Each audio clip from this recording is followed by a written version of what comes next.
నిఠారుగా నిలబడ్డారు అని చెప్పడానికి గర్వపడతాను. ఎందుకు ఈ మాట చెప్తా ఉన్నాను అని అంటే దాని కారణం కూడా ఒకటే.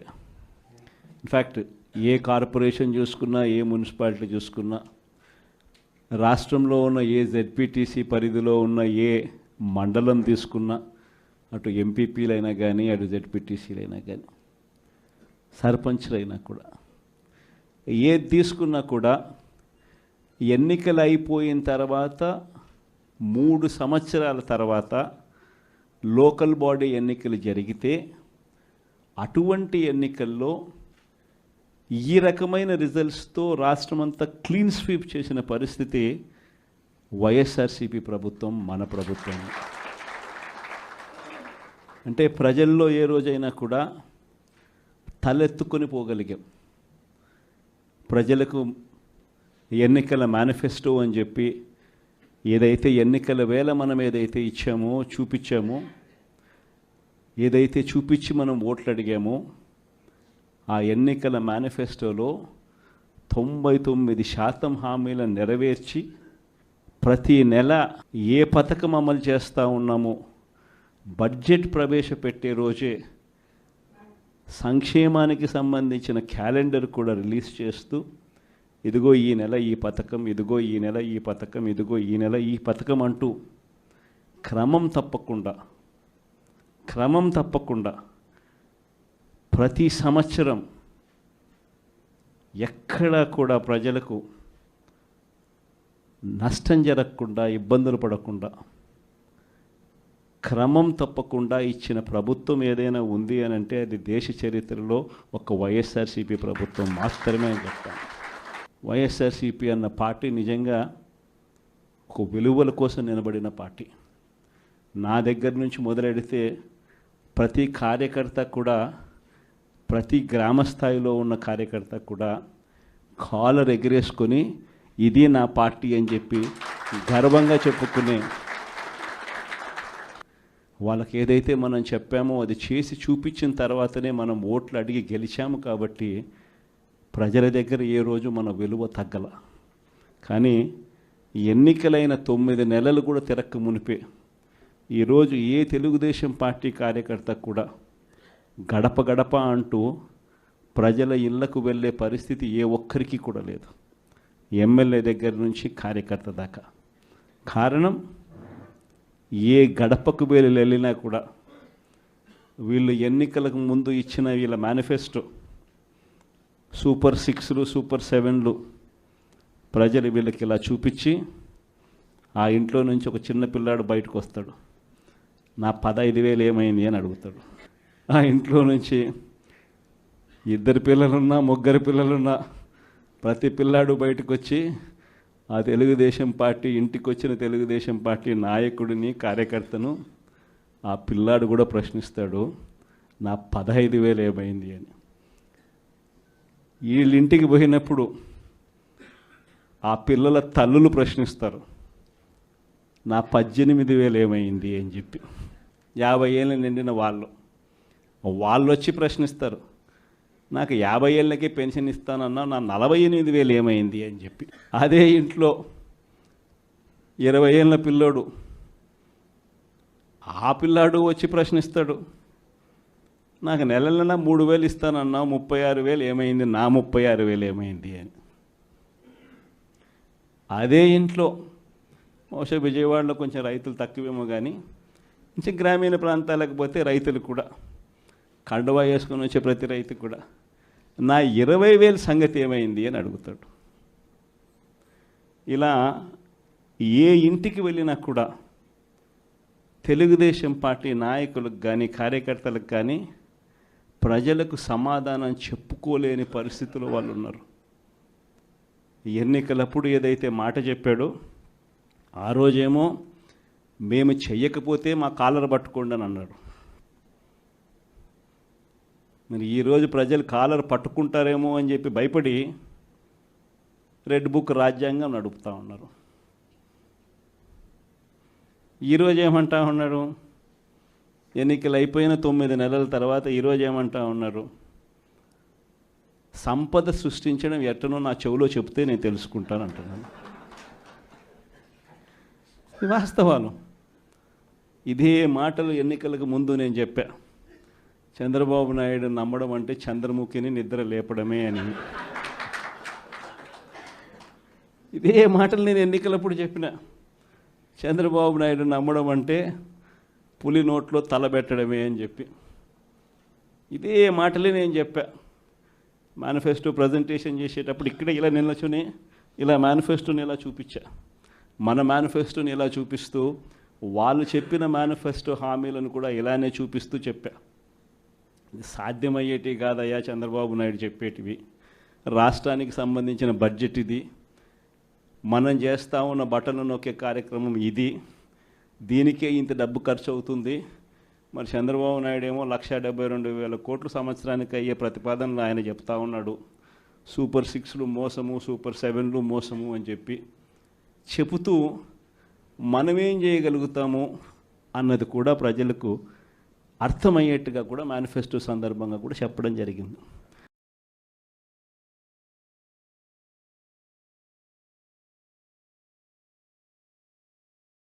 ఈ రోజుకి కూడా నేను చెప్తా ఉన్నా, ఓడిపోయాం పర్వాలా, ప్రతిపక్షంలో కూర్చొని ఉండం అది పర్వాలా, మళ్ళీ రీలు వెనక్కి తిరిగి మళ్ళీ అదే రోజుకు మళ్ళీ తిరిగి వెళ్ళి కనీసం ఇలా జరుగుతుందని తెలుసు కదా ఇప్పుడు ఎలా చెప్తావు అని చెప్తే మళ్ళీ ఆ రోజు వచ్చినప్పుడు ఇదే విధంగానే మళ్ళీ చెప్తా.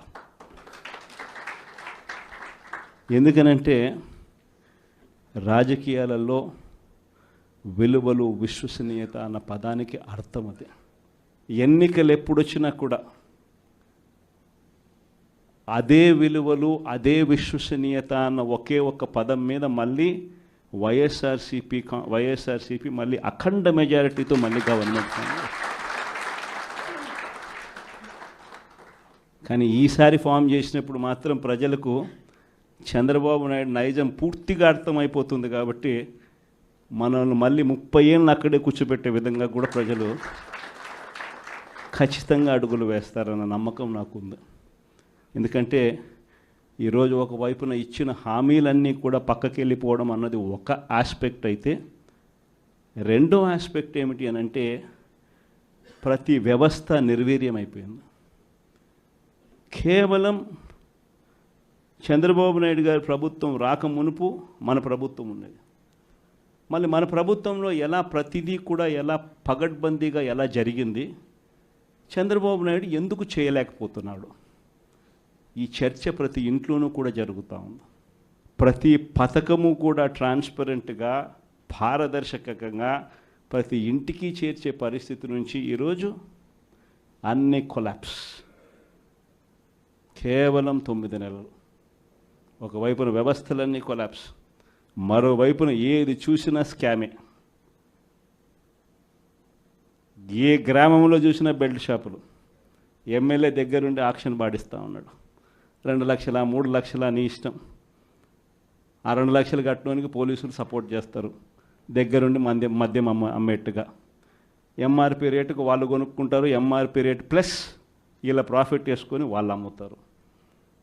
ఏ గ్రామంలో చూసినా కూడా, ఏ బంకులో కూడా ఈరోజు మద్యమే కనిపిస్తూ ఉంది.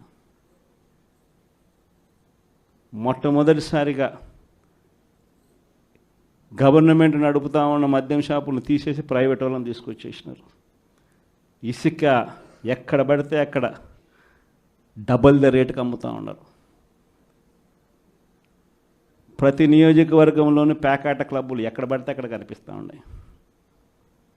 ప్రతి నియోజకవర్గంలో ఏ పని జరగాలన్నా కూడా, ఫ్యాక్టరీ నడపాలన్నా, ఆ నియోజకవర్గంలో మైన్ ఒకవేళ చేస్తూ ఉంటే చేసుకోవాలన్నా, ఏదైనా కూడా నాకింత నీకింత అని ఎమ్మెల్యే దగ్గర నుంచి మొదలైతే చంద్రబాబు నాయుడు దాకా పంచుకోవడాలి.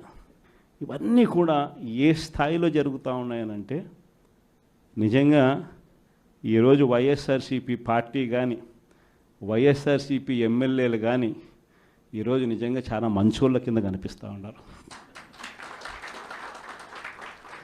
ప్రజలకు ఆ స్థాయిలో కేవలం 9 నెలల కాలంలోనే ఇంత దారుణంగా పడిపోయినాయి.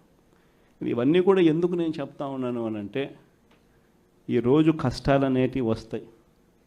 ప్రతిపక్షంలో ఉన్నప్పుడు, రాజకీయాలలో మరీ ముఖ్యంగా ఉన్నప్పుడు ప్రతి ఒక్కరూ కూడా ఒక్కటే గుర్తుపెట్టుకోవాలి, కష్టం రానిదే సుఖం రాదు. ప్రతి మనిషి జీవితంలో కూడా కష్టాలు సుఖాలు అనేది పార్ట్ అండ్ పార్సల్.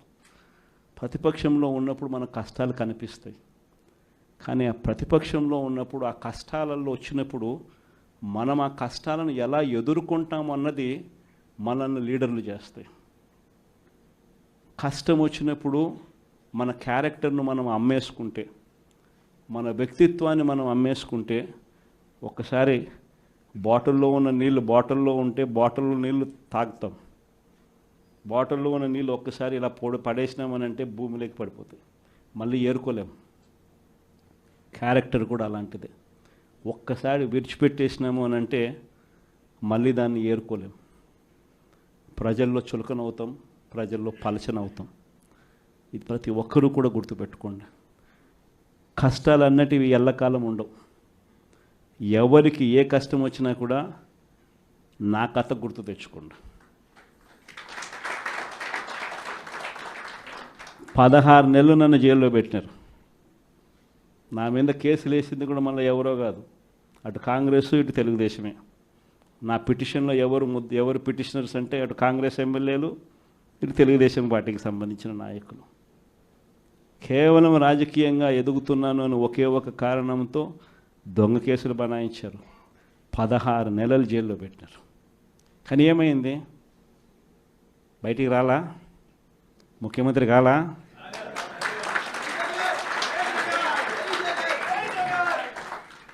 ప్రతి ఒక్కరు ఇది గుర్తుపెట్టుకోండి. ఎవరికైనా ఇంతే. మహా చేస్తే వీళ్ళు ఏం చేయగలుగుతారు? దొంగ కేసులు పెడతారు,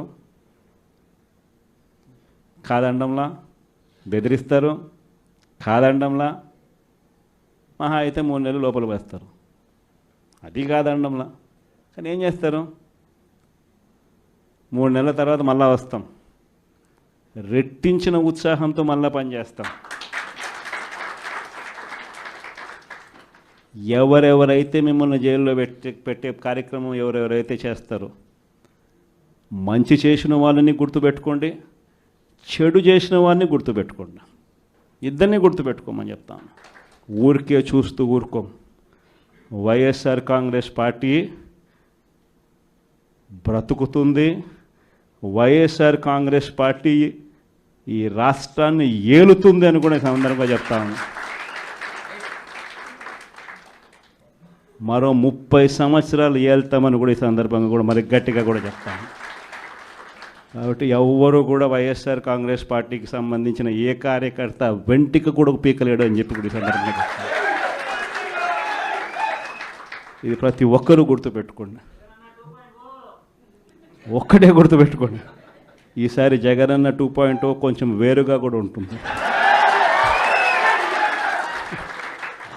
ఈసారి జగనన్న 2.0 కార్యకర్త కోసం ఎలా పనిచేస్తుందో కూడా చూపిస్తుంది. ఇది మాత్రం నేను ఖచ్చితంగా చెప్తా ఉన్నా. ఎందుకనంటే జగనన్న 1.0లో బహుశా కార్యకర్తలకు నేను అంత గొప్పగా బహుశా చేయలేకపోయి ఉండొచ్చేమో. ప్రతి పథకము ప్రతి విషయంలోనూ కూడా మొట్టమొదటిగా ప్రజలే గుర్తుకొచ్చారు. ప్రజలకు మంచి చేయడం కోసమే నా టైం కేటాయించా, నా తాపత్రయపడ్డా, ప్రతి విషయంలోనూ దానికోసమే అడుగులు వేశా. కానీ జగనన్న 2.0కి వచ్చేసరికి మాత్రం చంద్రబాబు నాయుడు కార్యకర్తలకు పెడతా ఉన్న ఇబ్బందులు చూసా, కార్యకర్తలు పడతా ఉన్న అవస్థలు చూసా, కార్యకర్తలు పడతా ఉన్న బాధను గమనించా. వీళ్ళ కోసం గట్టిగా మీ జగనన్న ఉంటాడని సందర్భంగా గట్టిగా చెప్తాను. విజయవాడ లాంటి కార్పొరేషన్లో కూడా 49 స్థానాలు మనం అప్పట్లో గెలిస్తే తెలుగుదేశం పార్టీ కూటమి వీళ్ళకు వచ్చిన స్థానాలు 14, కమ్యూనిస్టులకు వచ్చింది 1. ఈ 49 స్థానాలకు మనం గెలిస్తే 64కు గాను వాళ్ళకు కేవలం 14 స్థానాలు ఉన్నప్పటికీ ఎన్నికలు అయిపోయిన తర్వాత రోజు నుంచి రకరకాల భయాలు, రకరకాల ప్రలోభాలు అదే పనిగా పెడుతూ ఒక 11 మందిని మాత్రం భయపెట్టో ప్రలోభాలు పెట్టో తీసుకోవడం జరిగింది. అయినప్పటికీ 38 మంది నిఠారుగా నిలబడ్డారు అని చెప్పడానికి గర్వపడతాను.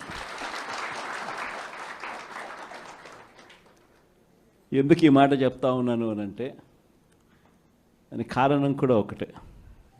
ఇన్ఫ్యాక్ట్ ఏ కార్పొరేషన్ చూసుకున్నా, ఏ మున్సిపాలిటీ చూసుకున్నా, రాష్ట్రంలో ఉన్న ఏ జెడ్పీటీసీ పరిధిలో ఉన్న ఏ మండలం తీసుకున్నా, అటు ఎంపీపీలైనా కానీ, అటు జెడ్పీటీసీలైనా కానీ, సర్పంచ్లైనా కూడా, ఏది తీసుకున్నా కూడా ఎన్నికలు అయిపోయిన తర్వాత 3 సంవత్సరాల తర్వాత లోకల్ బాడీ ఎన్నికలు జరిగితే అటువంటి ఎన్నికల్లో ఈ రకమైన రిజల్ట్స్తో రాష్ట్రమంతా క్లీన్ స్వీప్ చేసిన పరిస్థితి వైఎస్ఆర్సీపీ ప్రభుత్వం, మన ప్రభుత్వం.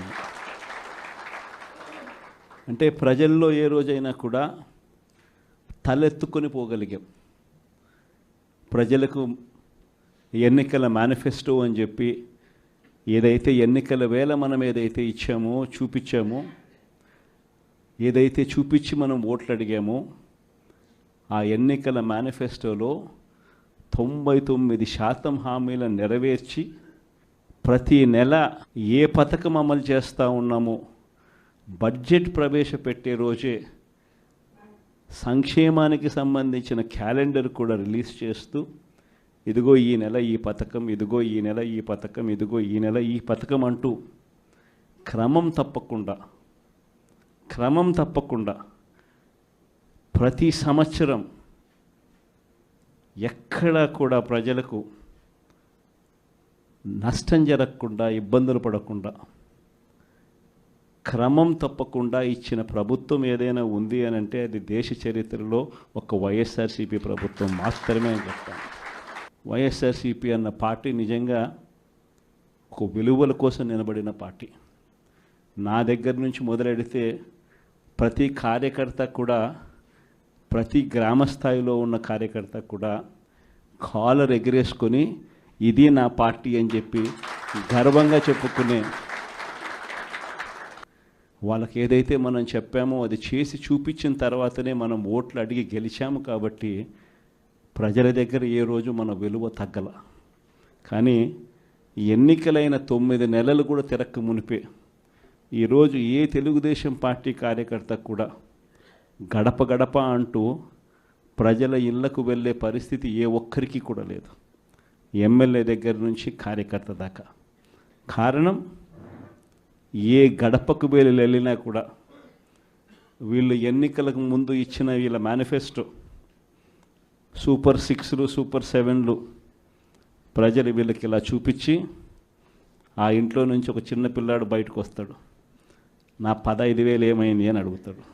ఆ ఇంట్లో నుంచి 2 పిల్లలున్నా, 3 పిల్లలున్నా ప్రతి పిల్లాడు బయటకు వచ్చి ఆ తెలుగుదేశం పార్టీ, ఇంటికి వచ్చిన తెలుగుదేశం పార్టీ నాయకుడిని, కార్యకర్తను ఆ పిల్లాడు కూడా ప్రశ్నిస్తాడు, నా 15,000 ఏమైంది అని. వీళ్ళింటికి పోయినప్పుడు ఆ పిల్లల తల్లులు ప్రశ్నిస్తారు, నా 18,000 ఏమైంది అని చెప్పి. 50 ఏళ్ళు నిండిన వాళ్ళు వచ్చి ప్రశ్నిస్తారు, నాకు 50 ఏళ్ళకే పెన్షన్ ఇస్తానన్నా, నా 48,000 ఏమైంది అని చెప్పి. అదే ఇంట్లో 20 ఏళ్ళ పిల్లోడు, ఆ పిల్లాడు వచ్చి ప్రశ్నిస్తాడు, నాకు నెలలైనా 3,000 ఇస్తానన్నా, 36,000 ఏమైంది, నా 36,000 ఏమైంది అని. అదే ఇంట్లో బహుశా విజయవాడలో కొంచెం రైతులు తక్కువేమో కానీ కొంచెం గ్రామీణ ప్రాంతాలకు పోతే రైతులు కూడా, కండువా వేసుకొని వచ్చే ప్రతి రైతు కూడా నా 20,000 సంగతి ఏమైంది అని అడుగుతాడు. ఇలా ఏ ఇంటికి వెళ్ళినా కూడా తెలుగుదేశం పార్టీ నాయకులకు కానీ, కార్యకర్తలకు కానీ ప్రజలకు సమాధానం చెప్పుకోలేని పరిస్థితుల్లో వాళ్ళు ఉన్నారు. ఎన్నికలప్పుడు ఏదైతే మాట చెప్పాడో ఆ రోజేమో మేము చెయ్యకపోతే మా కాలర్ పట్టుకోండి అని అన్నారు. మరి ఈరోజు ప్రజలు కాలర్ పట్టుకుంటారేమో అని చెప్పి భయపడి రెడ్ బుక్ రాజ్యాంగం నడుపుతూ ఉన్నారు. ఈరోజు ఏమంటా ఉన్నారు? ఎన్నికలు అయిపోయిన 9 నెలల తర్వాత ఈరోజు ఏమంటా ఉన్నారు? సంపద సృష్టించడం ఎట్టనో నా చెవిలో చెప్తే నేను తెలుసుకుంటాను అంటున్నాను. వాస్తవాలు. ఇదే మాటలు ఎన్నికలకు ముందు నేను చెప్పా. చంద్రబాబు నాయుడు నమ్మడం అంటే చంద్రముఖిని నిద్ర లేపడమే అని. ఇదే మాటలు నేను ఎన్నికలప్పుడు చెప్పిన. చంద్రబాబు నాయుడు నమ్మడం అంటే పులి నోట్లో తలబెట్టడమే అని చెప్పి ఇదే మాటలే నేను చెప్పా. మేనిఫెస్టో ప్రజెంటేషన్ చేసేటప్పుడు ఇక్కడ ఇలా నిల్చుని ఇలా మేనిఫెస్టోని ఇలా చూపించా. మన మేనిఫెస్టోని ఇలా చూపిస్తూ వాళ్ళు చెప్పిన మేనిఫెస్టో హామీలను కూడా ఇలానే చూపిస్తూ చెప్పా. ఇది సాధ్యమయ్యేటివి కాదయ్యా చంద్రబాబు నాయుడు చెప్పేటివి. రాష్ట్రానికి సంబంధించిన బడ్జెట్ ఇది, మనం చేస్తూ ఉన్న బటన్లు నొక్కే కార్యక్రమం ఇది, దీనికే ఇంత డబ్బు ఖర్చు అవుతుంది. మరి చంద్రబాబు నాయుడు ఏమో 1,72,000 కోట్లు సంవత్సరానికి అయ్యే ప్రతిపాదనలు ఆయన చెప్తా ఉన్నాడు. సూపర్ 6లు మోసము, సూపర్ 7లు మోసము అని చెప్పి చెబుతూ మనమేం చేయగలుగుతాము అన్నది కూడా ప్రజలకు అర్థమయ్యేట్టుగా కూడా మేనిఫెస్టో సందర్భంగా కూడా చెప్పడం జరిగింది.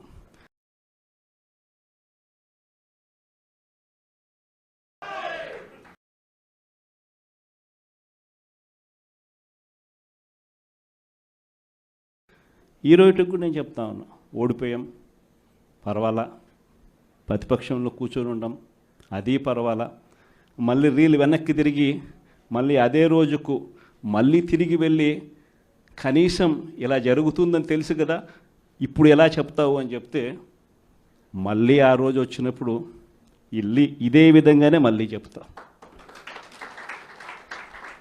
ఎందుకనంటే రాజకీయాలలో విలువలు, విశ్వసనీయత అన్న పదానికి అర్థం అది. ఎన్నికలు ఎప్పుడొచ్చినా కూడా అదే విలువలు, అదే విశ్వసనీయత అన్న ఒకే ఒక్క పదం మీద మళ్ళీ వైఎస్ఆర్సీపీ మళ్ళీ అఖండ మెజారిటీతో మళ్ళీ గవర్నమెంట్. కానీ ఈసారి ఫామ్ చేసినప్పుడు మాత్రం ప్రజలకు చంద్రబాబు నాయుడు నైజం పూర్తిగా అర్థమైపోతుంది. కాబట్టి మనల్ని మళ్ళీ 30 ఏళ్ళు అక్కడే కూర్చోబెట్టే విధంగా కూడా ప్రజలు ఖచ్చితంగా అడుగులు వేస్తారన్న నమ్మకం నాకుంది.